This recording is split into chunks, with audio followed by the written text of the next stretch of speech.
আমি পরিমল বর্মা, আমার বাবা বঙ্কিম বর্মা। আমার বাবার ফার্স্ট ব্যথা বলে একটা ব্যাপার দেখা যায়। এবার হঠাৎ করে গলার স্বরটা চেঞ্জ হয়ে যায়। প্যাট সিটি স্ক্যান করা হয়, প্যাট সিটি স্ক্যানে খুব খারাপ পরিস্থিতি দেখা যায়।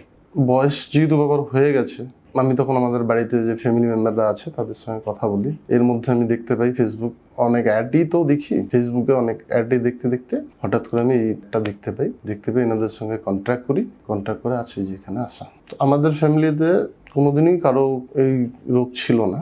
তো ফার্স্ট টাইম অনেক আগে, আমরা অনেক ছোট ছিলাম তখন একটু ব্যাড হ্যাবিট ছিল, বাবার স্মোকিংটা করতো, সম্ভবত এই জন্যই হয়েছে আর কি। এখন যেরকম বাবার পরিস্থিতি আছে, খাবারটা খুবই কম খান, জোর করে করে করে করে করে খাওয়াতে হয়। হাঁটা চলাফেরা করতে খুবই কষ্ট হয়, অনেক সময় হুইল চেয়ারেই নিয়ে যাই সবসময়, বা হাঁটা চলা করতে গেলে এই 10 মিটার এগোনোর পরে ওখানে একটু রেস্ট নেয়। তো আমি যখন জানতে পারি ডাক্তারবাবুর সঙ্গে কথা বলে, তখন আমি বাড়িতে কথা বলার পরে সবাই বলে যে বাবাকে যেন জানানো না যায়। এবার ফ্যামিলির থেকেও সবাই বলতেছে রেডিয়েশন কেমো দেওয়ার থেকে আয়ুর্বেদিক ওষুধই নিয়ে চলে আসো, দেখা যাক, বয়সও তো হয়ে গেছে।